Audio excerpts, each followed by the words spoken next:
Thank you all for joining us here at I-80 Sports, where today the trade deadline has come and gone. So now we got to react to some of our favorite trades and least favorite trades and who are the winners and losers from the NHL trade deadline in 2024. Guys, thank you all for joining us here again at I-80 Sports.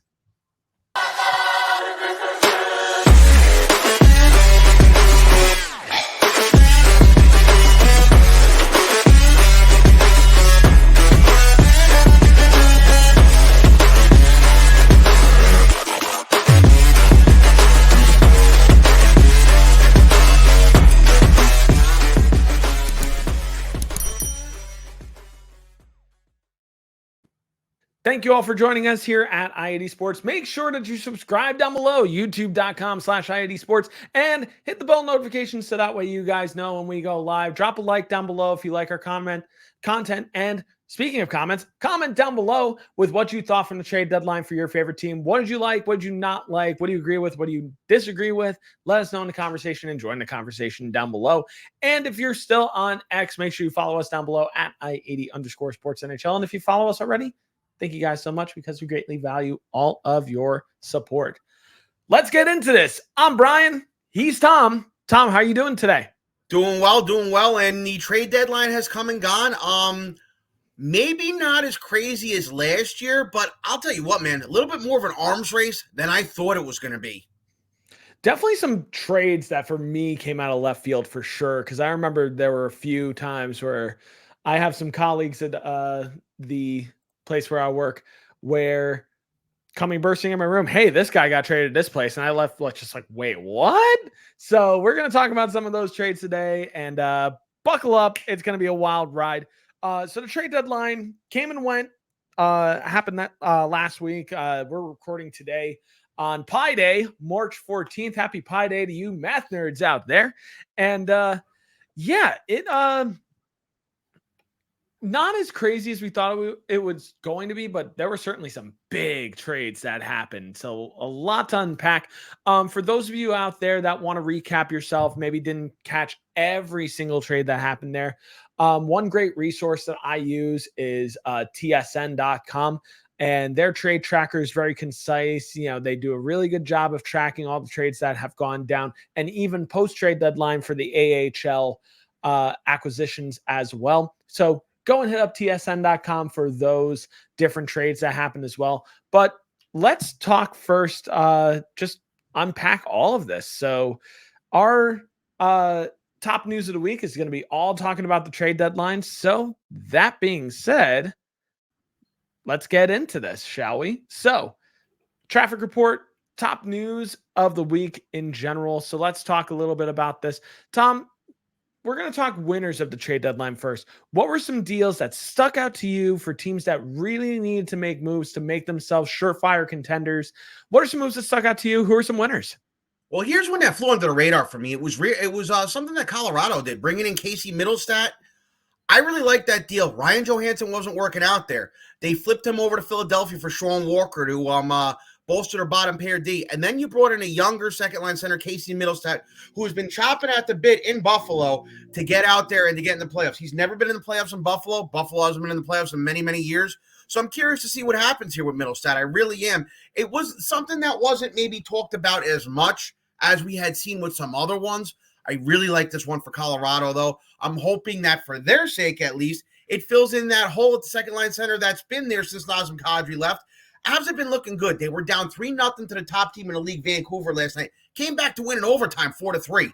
Got to watch out for the Avs. They may have not made as big of a splash as some others have, but I like what they did with this one. For me, I had a few that kind of stuck out to me. I have a few more as well, but I didn't want to go too crazy. Yeah, we'll go one team at a time if you want. Yeah. We'll go one team at a time. I really did like Colorado's moves. I think Casey Middlestat is a really, really nice pickup for Colorado. Really decent move. It sucks to give up Bowen Byram, but he unfortunately was easy pickings after Colorado made another trade and picked up Sean Walker before that from the Philadelphia Flyers.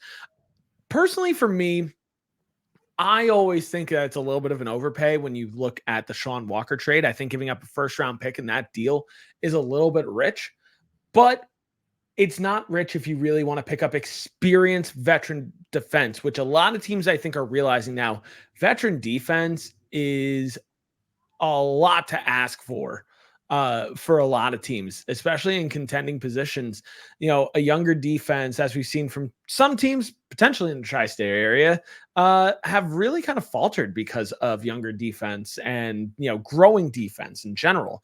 But for Colorado, it was priceless for them. They didn't, they were going to pay anything to get it, and they got it in Sean Walker. Then they pivoted, knowing that they had a little bit of glut on the right-hand side, traded Bowen Byram over to Buffalo for Casey Middlestat. And good move for both sides.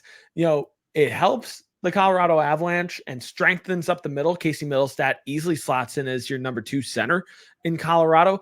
Bowen Byram is now added to a young and fiercely developing defense there in Buffalo. You look at the faces that they got there now. You've got Rasmus Dahlin, you've got Owen Power, Bowen Byram, Yoki Haru over there as well.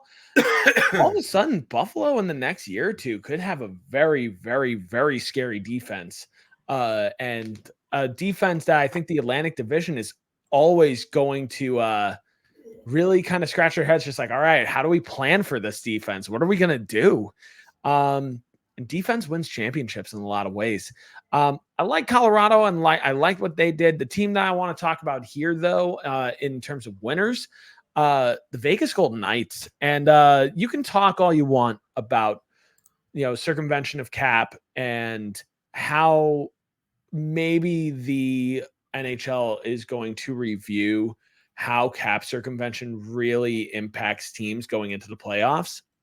But I think something's going to change here because of how they're using their LTIR cap space and how it impacted the deals that they made at the trade deadline. Because you had a few moves here for Vegas that were not, anything to sniff at. Move number 1, you had Vegas acquiring Noah Hannafin from the Calgary Flames for Daniil Miramonov, a conditional first round pick in 2025 and a conditional third round pick in 2025. Philadelphia also receives a 2024 fifth round pick from Vegas for assisting with some with eating a little bit of cap there as well. Yeah, Noah Hannafin going to Vegas is a great move for Vegas. Strengthens that defense even more. It's a defense that already sports Alex Pietrangelo on that side as well. Vegas is going for it again. They're looking to be back-to-back Stanley Cup champions, and this lineup is looking more and more like they could actually get there, especially because right near the end of the trade deadline, coming in 4 minutes before the deadline, they made another big move, picking up Tomas Hertl from the San Jose Sharks, a name that I really didn't think was going to leave Vegas. They pick up him, a 2025 third round pick and a 2027 third round pick in exchange for a first round pick next year in 2025 and center David Edstrom. The Sharks retained 17% of Hertl's salary as well. This was a huge deal for Vegas. I think picking up Hertl is a great move for them. Anybody who wasn't thinking that Vegas was realistically going to contend again obviously didn't really pay attention to these moves. This is huge for Vegas, and I think Vegas is going to be a really big team in the West, along with Colorado with the moves that they made going out of this trade deadline as well. I think Vegas and Colorado are very clear teams that won this trade deadline. Any other winners on your part here, Tom? What's the next team you want to mention here as a winner? Well, it's funny. I want to stay. I mean, I'm going to flip around a little bit here. I want to stay on the Vegas. Subject Train. for a minute here. I look at these deals now on paper. You look at it and it seems really smart. You're like, these guys are stacking it up too.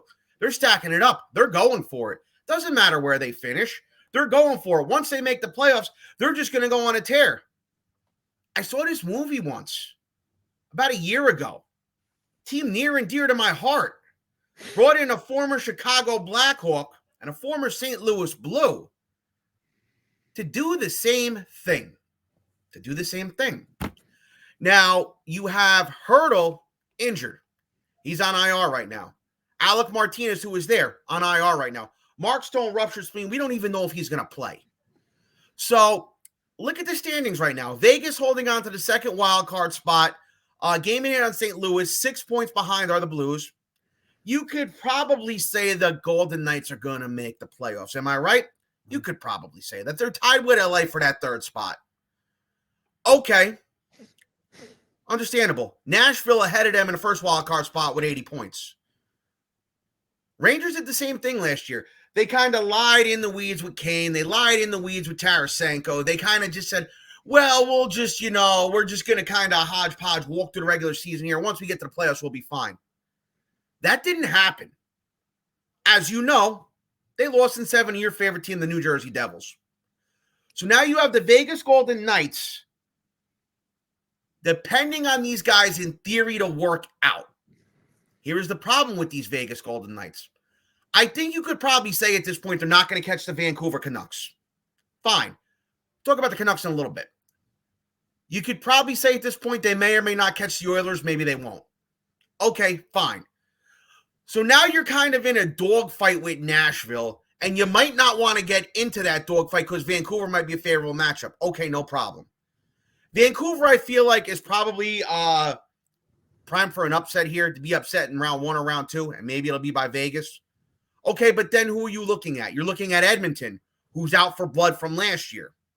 You get to the Western Conference Finals, you're potentially looking at Dallas or Colorado, and I know for a fact both of them teams want to get at Vegas. They want to get at them hard. And who's to say that you're going to bring Mark Stone back? And Mark Stone was there. Mark Stone was there, no problem. And you're going to bring in a cold Thomas Hurdle. He doesn't know this team. He doesn't know the system. He's never played with these guys before. And you're going to think that you're just going to throw this together in round 1 of the playoffs and they're just going to march all the way to the cup. I'm sorry. I can't buy it. I can't buy it because I saw my team do the same thing last year and it blew up in their face. And Vegas is one of them teams last year. We were talking at the deadline. They added Barbashev. Barbashev wasn't this huge acquisition, and they marched all the way to the cup with him. So now instead they get themselves in an arms race here, and they're going to play the card that the Rangers played last year. And we'll just stay wherever. We don't care where we finish to get into the playoffs. And they think they're going to march right through everybody. I'm sorry. I'm not so sure that this is going to work. I'm not so sure that this is going to work. On paper, they're much better, yes. But, I mean, we saw this movie last year. It didn't work out with the Rangers. Just like it didn't work out with the Maple Leafs. Just like it didn't work out with the Bruins. All teams who stacked up similar to what Vegas is doing right now. I can't sit here and say that what they did is right. I can't. I feel like that they're setting themselves up for failure doing this. And you can fight me as much as you want on this. I think they're setting themselves up for failure.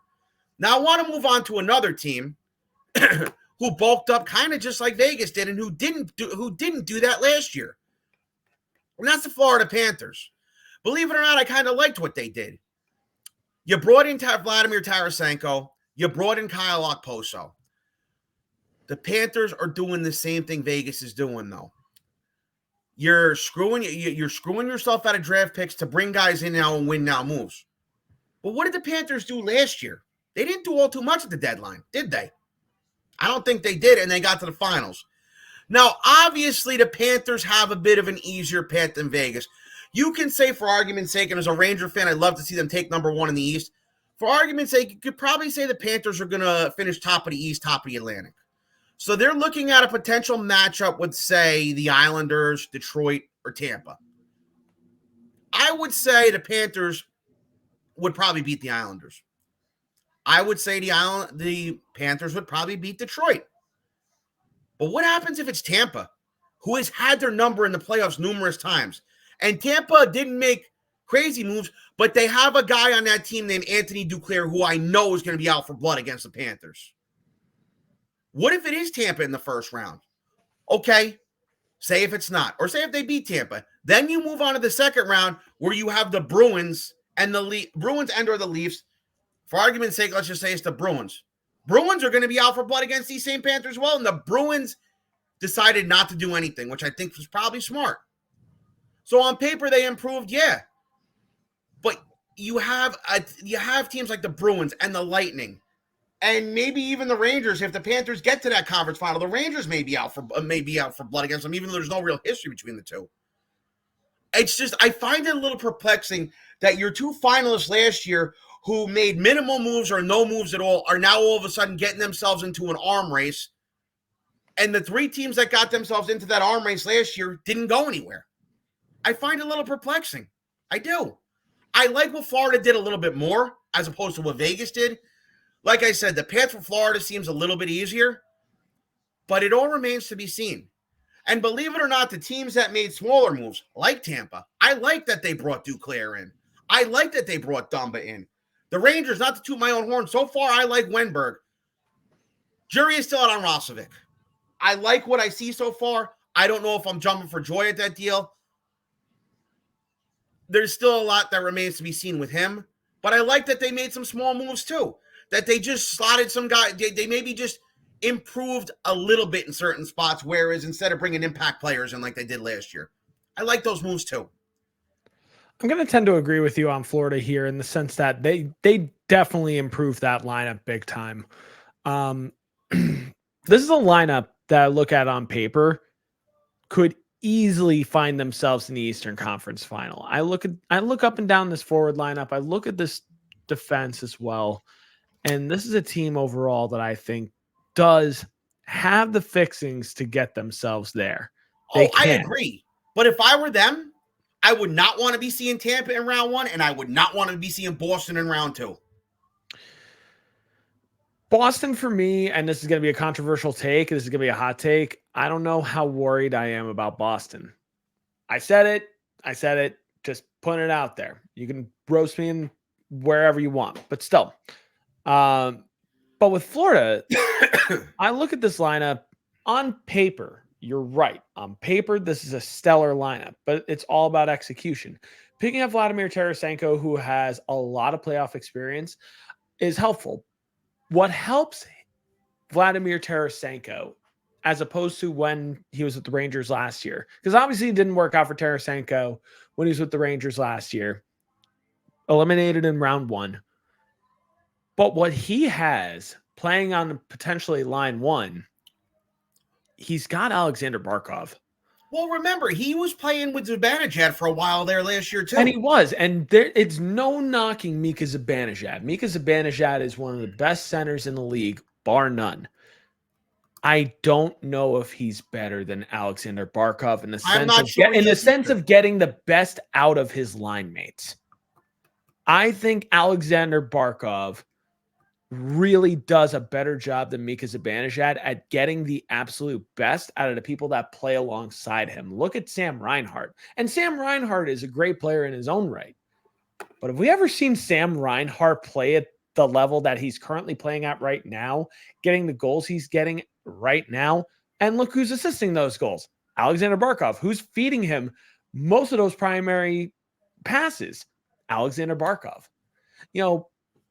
Sasha does a really, really good job at bringing the best out of his line mates. And then this also helps Carter Verhaeghe by taking some of the pressure off of him to score more, puts him down the line too with Anton Lundell and Matthew Tkachuk. And all of a sudden, your top 6 here in Florida might be a top 3, top 6 in the entire Eastern Conference. There's not many top 6s that match up with Florida's at the moment. Vladimir Tarasenko, Alexander Barkov, Sam Reinhart on line 1, Carter Verhaeghe, Anton Lundell, and Matthew Tkachuk on line 2. There's not a lot of teams that beat that at the moment. And you also factor in, at the moment, this is a team that's playing without Evan Rodriguez, playing without Sam Bennett, because they're both day-to-day. Aaron Ekblad's currently out at the moment on defense, so defense is currently hampered a little bit. And even the defense is still quite strong and has a lot of veteran experience. Gustav Forsling, Oliver Ekman-Larsson, Nico Mikkola, Brandon Montour, Dmitry Kulikov, Josh Mahura. A lot of experience on this blue line for the Florida Panthers. And you also have Sergei Bobrovsky in net with Anthony Stolarz backing him up at the moment. It's a good stacked Florida team. They've really started, they're gunning for it this year. And they have to, because Sam Reinhart's a UFA at the end of this year. Now's as good as any to load up and go for it. This also takes some pressure off of Kyle Okposo too. Gets to go to a contender, go for the cup that he hasn't won. And Kyle Okposo slots in very nicely on this team too, and he provides a locker room voice in there. He's a natural leader anywhere he goes, whether he's played in New York or whether he's played in Buffalo, meaning with the New York Islanders or Buffalo Sabres in both regards. But bringing his leadership to Florida, I think, only helps that locker room more. And he's going to be a glue guy for the remainder of this year for Florida as well. He's another upcoming UFA, so I'll be interested to see if and where he goes anywhere else past this year. Certainly a guy with some injury history, and it's going to be interesting to see where they go. For the Rangers, I really like the moves that the Rangers made as well this year. They made some safer moves this year. They didn't really gun for certain things, but they made some smart moves. Picking up Chad Ruedel for a 4th-round pick from the Pittsburgh Penguins, I thought that was a really nice move to pad the 7th defenseman slot for them. Picking up Jack Roslovic as a potential reclamation project, I think, is a really nice move. I feel like the Alex Wenberg deal was a bit of a knee-jerk reaction. And I feel like for the price you paid for Alex Wenberg, I think that hurts a little bit, but you had to do something after losing out on Adam Henrique. I think you had to do something after losing out on Adam Henrique. Well, the price for Henrique was ridiculous. What Pavel wanted for him was beyond ridiculous. He's not worth the haul that he wanted. True. And the haul that Anaheim ended up getting from the Edmonton Oilers. So we'll talk about that trade real quick, because Edmonton, I like what they did to load up a little bit too. The Edmonton Oilers acquired Adam Henrique, Sam Carrick, and a 7th-round pick this year from the Anaheim Ducks in exchange for a 1st-round pick this year and a 5th-round pick in 2025. And the price for centers at the moment, and especially experienced centers at the moment, was certainly high. And is Adam Henrique truly worth alone a 1st-round pick? Probably not. Honestly, he's probably not worth a 1st-round pick. But is Alex Wenberg worth a 2nd-round pick and a 4th-round pick? I'm struggling a little bit there. I feel like maybe you could have maybe gotten away with either giving another lower round pick instead of a 2025 4th, or maybe just giving away like a lower prospect in this deal along with the 2nd-round pick. But I still really like these moves for New York. They didn't make some really knee-jerky moves. They didn't go for superstars. They went for smart assets that I think are going to help their current crop of guys that are, their core at the moment. Their core being Chris Kreider, their core also being Artemi Panarin, Mika Zibanejad, Adam Fox, Alexis Lafreniere as well. New York they're going for it too. And I really like that New York is really going for it. They've had a really strong season. They've been doing really well under the leadership of Peter Laviolette. Really decent moves there as well. Any other winners before we move on to losers here? I'm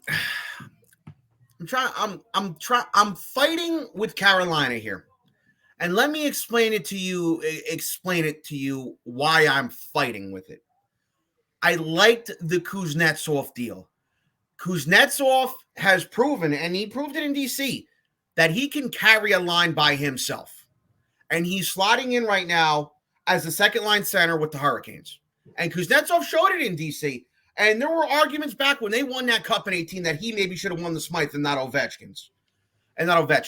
I like the Kuznetsov move. That was a good move. But let's move on to Jake Gensel. Oh, yes.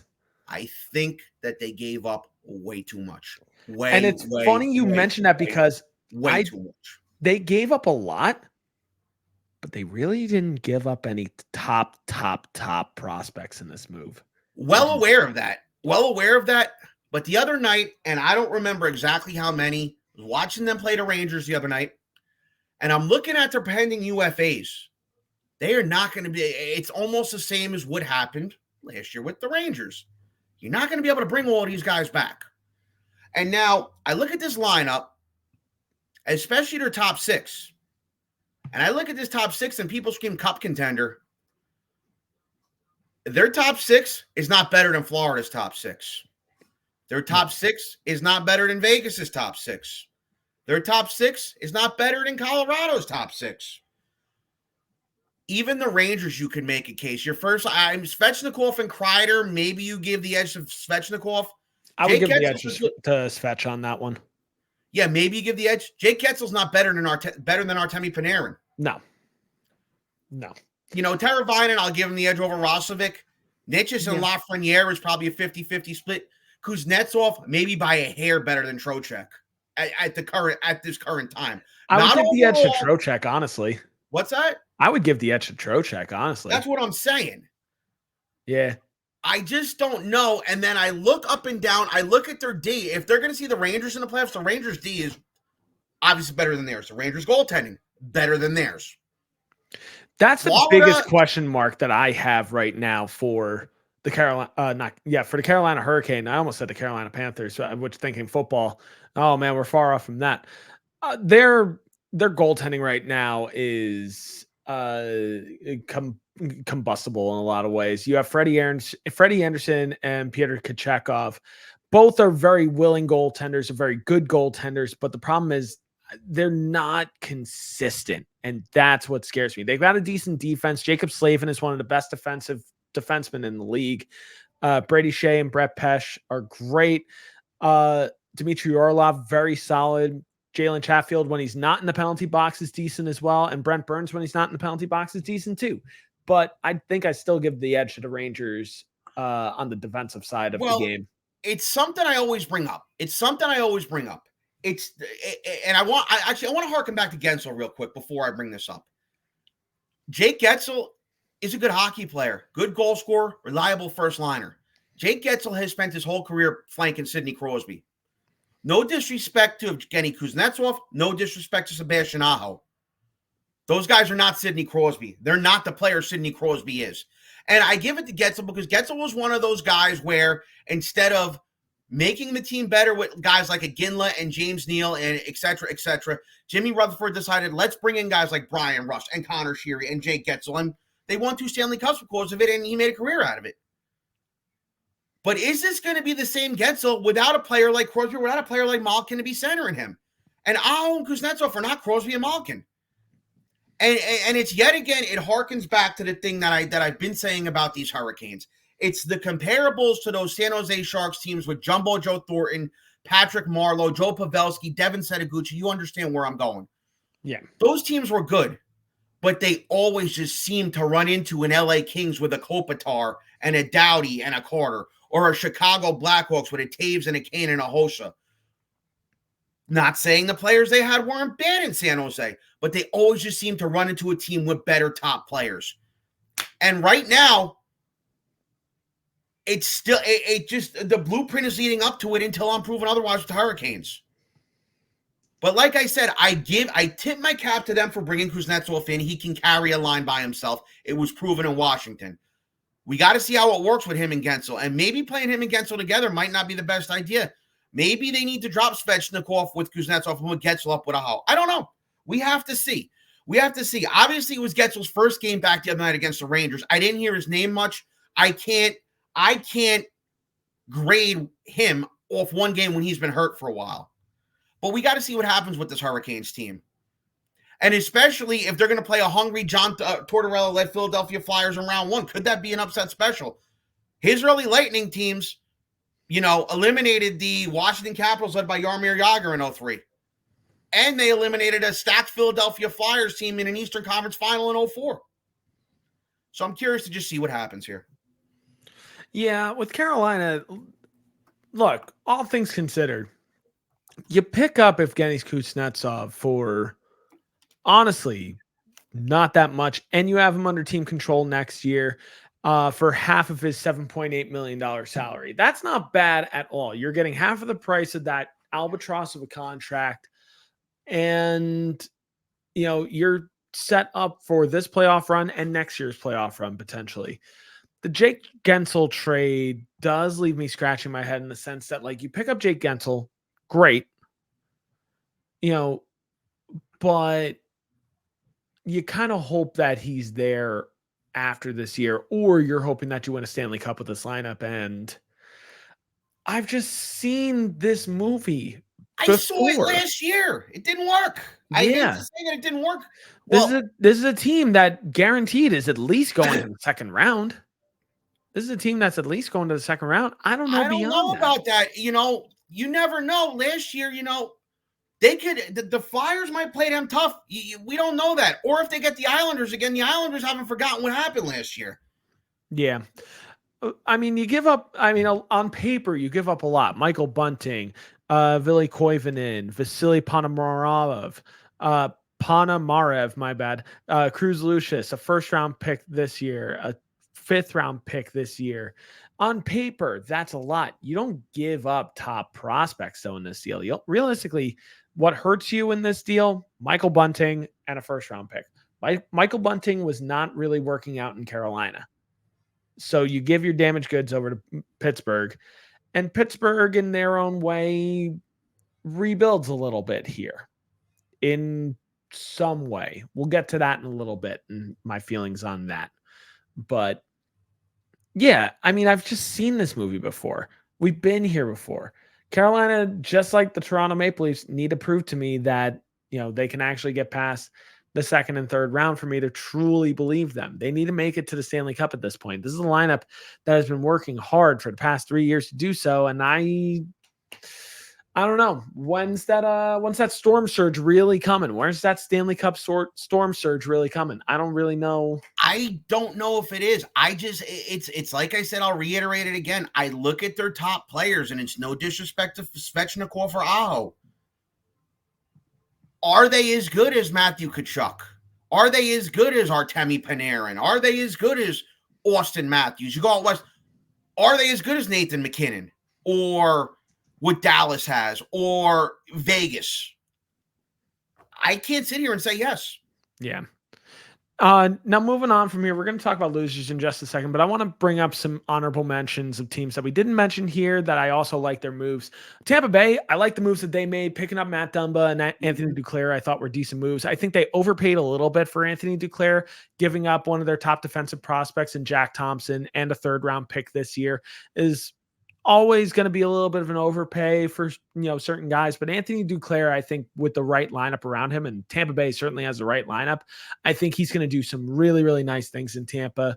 Matt Dumba brings experience to that blue line as well, and really brings a missing piece to that right-hand side that Tampa has kind of been missing at the moment. So I really like that move. I really like what Dallas did picking up Chris Tanev. We talked about it last time on the last episode, so there's really not much sense in rehashing that at the moment, but I really liked what they did as well. Decent moves by Philadelphia as well, picking up Eric Johnson to replace Sean Walker, and you get a first round pick in that deal as well. Really decent move there. I like what Nashville did in picking up Jason Zucker and Anthony Beauvillier too, and picking up Wade Allison in a separate trade as well with the Philadelphia Flyers. So those are my, just honorable mentions. Now let's talk about some losers, because as I've said in previous episodes, there are winners, there are losers. Who are some teams that you think kind of lost it here at the trade deadline, either because of lack of moves or because of the moves that they made? Well, obviously you have Pittsburgh there. They're going there. Nobody knows what they're doing. All signs say rebuild, and then Sidney Crosby commented the other day, I don't know what this team's direction is. They're one that's hard to come by. Very difficult to tell because Dubas wants to rebuild. Crosby's saying no. They made that stupid deal for Carlson over the summertime, which I still don't like. So it's going to be interesting. Now, here's another team. I don't know if I want to say they were losers or not, but the Winnipeg Jets.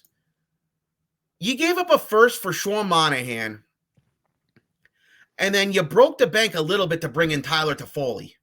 And it's not a knock on the Jets per se, but you have Colorado and Dallas in that division. You're going to see one, if not both of them. And it's, again, I look at the lineup. It's not a knock on the Jets, but I can't sit here and say that I look at the personnel that they have now, and is this team good enough to skate with a team like Dallas or Colorado? And I can't. As good of a year as Winnipeg had, man, they got one round, and they even before the deadline, they had one round and out written all over them. They still have one round and out written all over them. It's just a little perplexing. If I were to the Devils, I don't understand why they got rid of Toffoli. The Devils are having a crappy year. Understandable. I would have still held on to them for next year and see if they could turn this thing around. And next year, if they're having the same problems, I would have dumped them. They did the same thing with Taylor Hall. Here's some context with that one. The problem there was Tyler Toffoli was UFA after this season.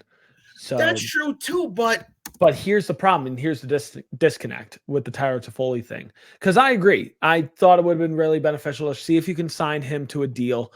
The word from general manager Tom Fitzgerald was they were very far apart on term. Tyler Toffoli's sticking point was he's been bouncing around the league ever since he got into the league. He wants a place where he has stability, and he's going to be there and actually buy a house. The Devils only wanted to give him 3 years, like 3 to 4 years. He was looking for 5+, and they couldn't even agree on the term of the deal, but let alone the money that he was going to look for. So I agree with what the Devils did, because you're admitting that, this wasn't your year. Injuries hampered you. The goaltending situation was really difficult, as well as the goalie market. We didn't really see a lot of goaltenders move, if at all, at the deadline. And the only team making moves for goaltenders was the New Jersey Devils, as we found out. But you load up for this offseason for trades that were going to be made. And it's funny because a lot of people were probably going to say, like, the Devils were losers at this deadline. It was more so neutral, more than anything else. You'd offload Vitek Vanacek's contract to pick up Kaapo Kähkönen, who's another UFA after this year. You pick up Jake Allen at half of his price, who's going to be there next year. And the Devils are going to go big game hunting in the offseason. They're looking to get one of a top or elite goaltender in the offseason, whether that's trading for Jacob Markstrom, who's been long rumored as a trade target for the Devils, or my personal favorite for the Devils to pick up would be Juuse Saros. I think that would be a fantastic deal, or maybe as a dark horse. And I don't see this happening at all, but everybody wants to will it to happen. Boston trading away Jeremy Swayman, which I don't see possibly happening. Not going to happen. Not realistic. He's going to be the goaltender that they hold on while offloading Linus Ullmark. But the Devils loaded up for the offseason, this upcoming offseason. Offloading Tyler Toffoli. Realistically, are you going to use that second and third round pick? Maybe, maybe not. Those are 2 draft picks that maybe you use in separate deals in the offseason, because Tom Fitzgerald, as well as former general manager Ray Shero, were no strangers to using draft picks as trade capital later on. So if you weren't going to sign him, it only made sense to get something for him. It only made sense to ditch him now, except that, we've got some forwards that can fill his spot. Timo Meier's been getting hot as of late. He can easily fill Tyler Toffoli's role as he's supposed to in that first line, and he's been cooking as of late. He's got, I believe, 5 goals in his last 4 games. So he's been cooking as of late. So let him cook. I didn't mind what the Devils did there. Winnipeg does bother me a little bit because, I feel like you overpay to get Tyler Toffoli a little bit. I don't know if he was worth a second and a third round pick. I think that's a little much for him, but he was New Jersey's top scorer. So that was the market for him. I think also going back to another trade that Winnipeg made as well with the New Jersey Devils, Colin Miller giving up a 4th round pick in 2026. Maybe a little bit rich in that deal as well, but Colin Miller brings right-handed experience on the blue line for Winnipeg, which is always valued. Giving up a 1st round pick for Sean Monahan was a lot, though. I think that is the one deal that really just sticks with me of I don't know if I really like that move if I'm Winnipeg or if I'm Winnipeg fans. But you look at this lineup now for Winnipeg, and there's certainly a lineup that can go places. Kyle Connor, Vladislav Nemestikov, Nikolai Ehlers on the top line. Vladislav Nemestikov, of course, playing in place of Mark Scheifele at the moment. Alex Iafallo, Sean Monahan, and Tyler Toffoli slotting in that right wing on the second line right now is strong too. The bottom six is also really strong for Winnipeg, but I look at this team. I don't know if I'm fully convinced that this is a team at the moment that can go the distance. And that's what Winnipeg is trying to do. And I don't know either. And I'll tell you what, if they want to go anywhere, what they need to do is try to make a run and win the division. So at least you'll probably wind up seeing Nashville in the first round. You take your chances with them. Because right now, I could see Colorado and Dallas eating this team alive in the first round. Yeah. Nashville is even a team that I'd be worried about facing in the first round. You look at this newly formed lineup too. Philip Forsberg, Ryan O'Reilly, Gustav Nyquist on the top line. Now all of a sudden you have Anthony Beauvillier, Colton Sissons, and Jason Zucker on the second line. Yeah, they were a team I actually failed to talk about. I actually really did like that Zucker deal for them. That helps them out a lot.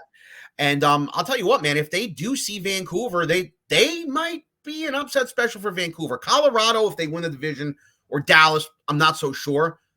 I could see them giving Vancouver some fits, though, and maybe even knocking them off. But we'll see.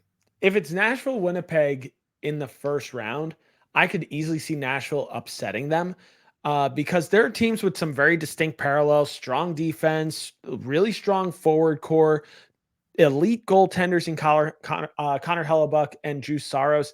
But I think the difference maker for Nashville is going to be the coaching. I think Andrew Brunette has done a very good job in Nashville so far in this short time that we've seen him, in a very short, like small sample size that we've seen Andrew Brunette as the head coach of the Nashville Predators. I think he's done a very, very good job with this lineup and getting the absolute best that he can out of this lineup and being consistent on a nightly basis overall.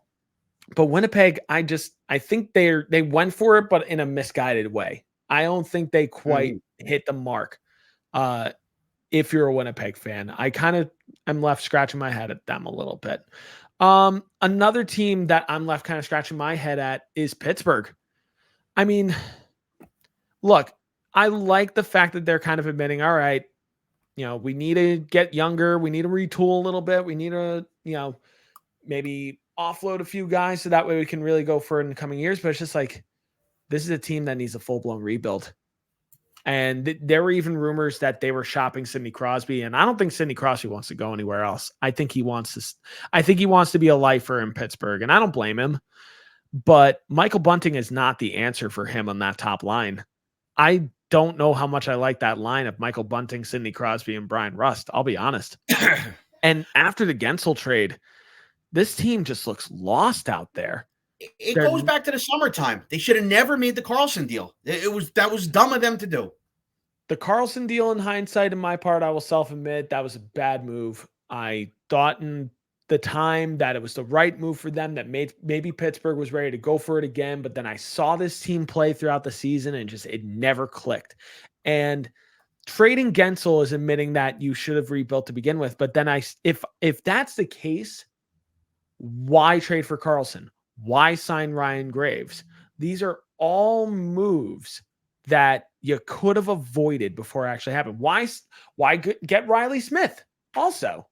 Why sign Ricard Raquel? These are all moves that I'm left scratching my head. On paper, this is not that bad a team, but they're just playing slop hawk at the moment. They're playing terribly.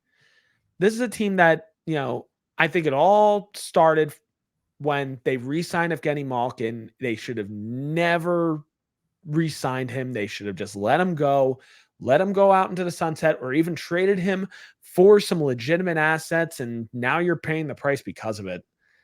Pittsburgh, once Crosby retires, once Malkin retires, once Letang retires, we could be entering a dark age here for Pittsburgh coming up.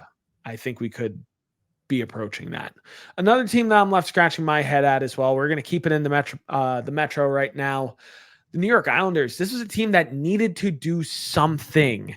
They needed to make some kind of move, but then they didn't. Tom, how do you feel about that? Do you feel like the Islanders should have done something at the deadline to bolster that lineup going into the playoffs? Not so sure, to be honest with you. The Islanders need to get rid of Lou Lamoriello at this point. He's of no help there. The only reason the Islanders are even in a spot right now is because Detroit's in a bit of a self-destruct mode right now. and that's the only reason why. Yeah. I don't know if the Islanders even made a splash. Would it help them? I don't know. They're winning. They were winning games lately, but before then, they would go into games, go up, and I saw it for myself, go up by 2 or 3 goals and blow the lead. I don't know if the Islanders. I don't know what could have helped them. I don't even see the Islanders getting out of the first round if they make it at all. Because right now there's still enough games left for Detroit to get themselves straightened out, and Detroit's got a lot more talent than the Islanders do. Yeah, them. I'm kind of neutral on. I don't think not making a move hurt them, but I'm not so sure making a move would have helped them either. I actually want to address 2 teams myself who are really shooting themselves in the foot here. Go for it. And I'm going to be real quick. The St. Louis Blues. Yep. You could have offloaded Pavel Buchnevich. You maybe could have offloaded Kevin Hayes. This is not the Blues who won the Stanley Cup now 5 years ago. I think they're still trying to hang on to some of that glory. The Blues should have took what they could have took for Buchnevich. I think to ask for 2 first-round picks for him was way too high. He's not worth that. It's not that he's a bad player. He's just not worth that. He's not worth that hold back. I don't think Kevin Hayes was ever really in play. But, I mean, you look at the Blues right now. They're 6 points out of a playoff spot. Unless some miracle happens, they're not making it. And now you're stuck with this same team next year. And you're basically stuck in the mud. You're stuck in the mud if you're the Blues. Anaheim. You have Vetrano having a career year this year. And, again, you ask for a king's ransom for this guy. The team is going nowhere, has gone nowhere, and shown no signs of improvement. The best thing you could have probably done was offload him for some more picks. Again, they didn't do it. So now you're wasting a player with value there this year who's having a career year. You're getting nothing in return from him. And who's to say that he repeats what he's doing this year, next year? Anaheim not moving Vetrano also made me scratch my head as well. Yeah, I tend to agree. He was a name that I really thought was going to leave at the deadline. There were even rumors that the Rangers were trying to get a package of Adam Henrique and Vetrano as well. From the Anaheim Ducks, the asking price was pretty high from what I remember hearing. It was crazy. It wasn't worth what they were asking. First of all, the first round pick had been cool. I'd have been cool getting rid of the first round pick. Kakko, different story. If you get rid of him, then you have a hole in your third line on the right side. It does the trade just replaces the problem with the problem. I mean, not for nothing. Is that to play devil's advocate, is that a hole that could have been filled by Brennan Ottman? For whatever reason, they want to bring Othman along slow. I don't know why. At this point, bringing Othman in for the rest of the regular season and throw him in for the playoffs, I don't think it would have been the best idea. If they wanted to give him a trial and really keep him up, that should have been done back in December. Or that should have been done as soon as Wheeler went down. For whatever reason, they wanted to bring him along for a year in the minors like they did with Will Cooley last year. Cooley's having a good year up here. Hasn't had to been sent down, hasn't been scratched. So maybe that's what needed to be done. I don't know. I mean, it could be the emergence of Will Cooley as well, that they didn't want to go and get Frank Vetrano as well. That's also entirely possible. I mean, Frank Vetrano and Adam Henrique would have slotted in on the third line probably for the New York Rangers, and then Vetrano would have probably played first line. He was playing first line when they went on the run against Tampa a couple years back. He was playing with the Bannerjet. Vetrano would have been first line right wing if he would have came over. Yeah, okay, yeah, that's true. Instead of Jack Roslovic, it would have been it probably would have been Frank Vetrano there instead. You're right.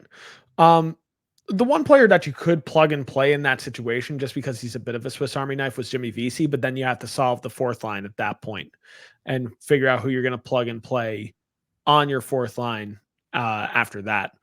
But I don't know. I think the Rangers they could have made that deal work. Obviously, giving up Kakko probably was going to be pretty painful for them, though, at the same rate. But yeah, I feel like Anaheim had a real opportunity to give up Frank Vetrano, and they should have just, bit the bullet, sold off to the highest bidder, and just been on with it, because this is a team that's still rebuilding, and now you're potentially going to lose Frank Vetrano for nothing. So it kind of hurts, and especially with the year that he's having, could have really gotten something nice in return for that, even if it wasn't exactly what you were asking for. St. Louis Blues all agree too. They really could have done something more as well. And overall, other than that, there were no other teams that really stuck out to me as real true blue losers here. Honorable mentions that I'll throw out here as losers. I think Detroit could have done a little bit more at the deadline here, especially since they're right on the bubble. I feel like Minnesota could have done a little bit more. You give up Pat Maroon to the Boston Bruins for reasons, and you don't Yeah. really get that much in return. So that Well, left. Detroit did their thing in December, so you knew they weren't going to probably do much. Yeah, but like now all of a sudden, like you're in a playoff spot, you kind of would have thought maybe something. I thought Columbus could have done a little bit better with a few of the moves that they made as well. I think they didn't quite get the price that they wanted from Jack Roslovic. And obviously the return was never going to be that high, but to only get one pick for him, I think kind of hurts a little bit just because of the potential that he has overall.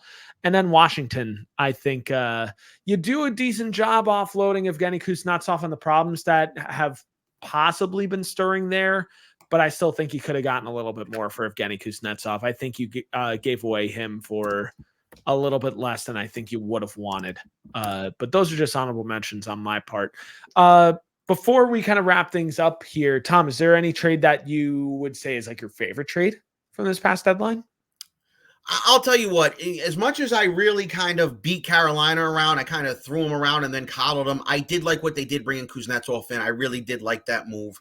Like I said, I liked what Tampa it did bringing in depth guys like Duclair and Dumba. Those are the ones I liked. Tarasenko to Florida did make sense to me. But like I said, well, you heard my tirade about that before. I won't go into it again. Yeah, no, I get that. For me, favorite trades that kind of stuck out in my mind. I really like, and it flies under the radar. I like the Anthony Duclair trade for Tampa Bay. I think he's going to bring an edge to Tampa Bay and especially some speed in that lineup. I don't think enough people are talking about Colorado picking up Yakov Trenin from the Nashville Predators. I think that's a really decent move that I think is going to be a very, very subtle but very helpful move for Colorado. Picking up Brandon Duhaime, I think it's a really nice move as well for the Colorado Avalanche. Other moves I really liked overall, I like Bowen Byram going to Buffalo. I think we could really see him reach his potential in Buffalo, and I think we're going to see maybe a defensive juggernaut slowly forming here in Buffalo. I think that's going to be their identity, is like hard-hitting defense, and he's going to create that identity there. I like Edmonton acquiring Adam Henrique here too. They gave up quite a bit to do it, but this is a team that it's put up or shut up time. They really, really need to make this work and get that cup that Connor McDavid and Leon Draisaitl desperately need at this point before They you still don't have a number lose. one defenseman. They still don't have a number one defenseman, but you actually get some much needed depth in that top 9 and in that bottom 6 overall. The last move I would say is like a under the radar kind of favorite here is Anthony Mantha going to Vegas. I think that's another move that not a lot of people are talking about, where I think if he actually plays like Anthony Mantha from a few years ago, I think Vegas is going to be very, very happy overall. We'll move on quickly from here, but any least favorite moves, any moves that you were just like left scratching your head at? I didn't like the Getzel deal. You already heard me say that. Yep. I didn't like the Hurdle deal. I don't think what Vegas did was smart. I didn't like that Hurdle deal. And those were really it. Everything else I'm fairly okay with. But it was really just those two I didn't like. For me, this was an earlier pre-deadline deal, but Ilya Lyubushkin for Toronto Maple Leafs, I thought that was an overpay and a knee-jerk reaction to losing out on Chris Tanev. And they're an honorable mention on like losers at the deadline as well, because like they're a team that just watched certain trades go past and just shrugged their shoulders because they couldn't make the cap work. And it's maddening if you're a Toronto fan, I think, in a lot of ways, because this is a team that should have improved, but really didn't because they were cap strapped. So I didn't really like the Ilya Lyubushkin move. I thought for Colorado, even though picking up Sean Walker was a great move, I think it's still rich giving up a first round pick in that move. Joel Edmondson for Toronto as well. Didn't really like that move. Giving up a third and a fifth to get him. I thought that was a bit of an overpay as well. And a lot of people are going to be like, oh, he's crapping on Toronto, but I'm not. I'm not trying to crap on him. And the other trade that I really kind of left kind of scratching my head a little bit at, in just a 1-for-1 trade, Philadelphia picking up Dennis Gurianov for Wade Allison. I thought Wade Allison had some potential, and I think giving him up for Dennis Gurianov, I really hope that Philadelphia does not have buyer's remorse in that trade, because I thought Wade Allison had some potential there in Philadelphia. But now going to Nashville could reap the benefit of having Wade Allison. But yeah, let us know down below if you agree or disagree with our takes. Tom, we'll quickly go through this. Players of the week, anybody that you want to highlight here? Igor Shesterkin. They said 2 months ago, trade him, get rid of him. He's overrated. That Vezina was just a farce. He's never going to get his form back. Let's get rid of him. He's no good. He's done. He's been unstoppable lately. To his last 2 games, didn't give up a goal. 1 loss in his last 5. What more can I say?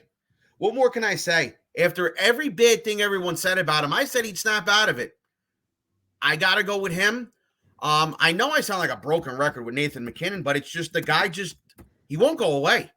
He just won't go away, Nathan MacKinnon. He won't go away. Last night against Vancouver, 1 goal, 1 assist to lead the comeback after being down 3-0. He's got, 14 points in his last 5 games. I hate to keep talking about it, but he just doesn't go away. He's having a career year this year, and he's already got a Stanley Cup. The sky's the limit for this guy, and a lot of people are even saying they'd rather have him on their team than McDavid because he knows what it takes to win in the playoffs, whereas McDavid doesn't, unfortunately. So, Nathan MacKinnon as well. Yeah, Nathan MacKinnon was already going to be one guy I was going to highlight. 17 points in his last 7 games. His line mate, Mikko Rantanen, has also been on fire too. 14 points in his last 7 too. Setting up quite a bit of those Nathan MacKinnon goals. 7 goals in his last 7 games there. Other guys that are scoring in bunches at the moment, I'm going to highlight just some goal scorers here at the moment. Kirill Kaprizov, Kirill the Thrill from Minnesota, 7 goals in his last 7 games. Great game last Sunday afternoon by him. Yep. Anthony Duclair, guy that we were mentioning here, playing for Tampa Bay now, 6 goals in his last 5 as well. Brock Nelson really been turning it on lately with the New York Islanders, as he does around this time of year. 10 points in his last 6. Sam Reinhart, 7 goals in his last 7 as well. Another guy I wanted to mention there. And going to be a slight homer on this one, but I got to mention my boy, Timo Meier of the New Jersey Devils, really showing finally why he was worth the contract. 7 goals in his last 6 games for the New Jersey Devils. A lot of people were really starting to question him and be like, oh, we need to ship this guy off. And I'm glad he's proven the haters wrong at the moment, because he's been playing with passion, with fire, and I love to see it. It looks like he's finally playing healthy hockey. Question of the day here. We're going to keep things simple here to round out this episode. Thank you guys for joining us here once again. But our question of the day is simple. Who are Stanley Cup contenders coming out of the trade deadline in your mind? Who made moves enough to really stick out to you as top of the East, top of the West? Tom, let's start with you. I like what Colorado did, bringing in Casey Middlestat. They're a contender in my mind. They haven't strayed too far from where they were 2 years ago. I like what Dallas did. We talked about Chris Tanev in the previous episode where I was coughing up my lung, but I like what they did too. They addressed their depth. Dallas has always been a team that's been known for their depth, and depth has won them playoff series. I like what Dallas did a lot. If I had to pick my 2 teams out of the West right now, it's probably them 2. Probably is. In the East, we saw what Florida did. Florida really, really improved their forward core. And the Rangers, they weren't sexy moves like Don LaGreca said, but they addressed a need. Wenberg has looked great on the third line. Rozovic, I like his speed. Like I said, the jury with me is still out on him. But if I had to pick right now in the East, your 2 contenders right now are probably Florida and the Rangers, just because what Carolina did was good. But like I said before, the comparables with their top 6, comparables with parts of their lineup, I just don't know if that's good enough in comparison to some other teams. So I got to say in the East, it's probably still Florida and the Rangers. And if they do meet in the Eastern Conference Finals, it'll cause me a ton of pain, and I'll need a big-ass bottle of Bayer because it's going to cause me cardiac I'm going to have to go to cardiologist afterwards. I'm sorry I couldn't really get it out the right way. But it'd be an interesting Eastern Conference Finals. But like we said, every year you think that there's going to be these obvious teams that play for these in these obvious series, and sometimes they don't happen. We saw that happen last year. So we just got to sit back and see where things pan out in a couple weeks for the first round of the playoffs. True too. For me, in my mind, all the teams that you just mentioned with Colorado, Dallas, New York, Florida, other teams that I want to mention here just because I feel like I'm obligated to do so. Vegas is a team I think has done enough to really, get themselves over the edge and maybe get themselves in that conversation once they get to the playoff. We'll see when it happens. We'll see when they get there. Tampa Bay is another team that I think made some very sneaky good moves enough to really get themselves back in that conversation and be that team that you're like, oh crap, we have to play them in the first round. And if I were Florida, I'd be worrying about them. I think about any team, I'd be worried about them. Nashville is another one of those sneaky teams that I think you look at and you're like, oh, I really don't want to play them in round one if we have to face them. Yeah, They're another one of those teams. They're another one of those teams. Winnipeg, I think, has to be in that conversation for obligatory reasons. They've had a strong year already. Vancouver, I think, is in that conversation because of the previous Elias Lindholm trade as well. And also re-signing Elias Pettersson. Carolina has to be in that conversation as well. But thinking realistically, my two teams to beat in each conference right now, I'm going to say Colorado and Dallas are still those two teams in the West. Yeah, I'll admit it with Tom here. I think Florida and New York are those two teams that they're currently looking at in the Eastern Conference at the moment as some favorite teams. Don't sleep on Carolina because they're still a team that can easily reach the Eastern Conference final if they want to. Tampa Bay is also a team I wouldn't sleep on either. But what do you guys think? Do you agree? Do you disagree with our takes? Let us know down below. Hit up the comment section and join the conversation down below. And while you're there, drop a like and subscribe down below, youtube.com/I80 Sports, and hit the bell notifications. So that way you guys know when our content goes live. If you're still on Twitter, make sure you follow us down below at I80_sports NHL. And if you follow us already, thank you guys so much because we greatly value all of your support. But trade deadline is coming past. Now it's time to focus on getting into the playoffs. For me, I'm just going to watch some hockey and I'm going to be happy as a Devils fan. But let's watch some hockey. But until we meet again, I'm Brian. He's Tom. This has been yet another episode of NHL on I80 Sports.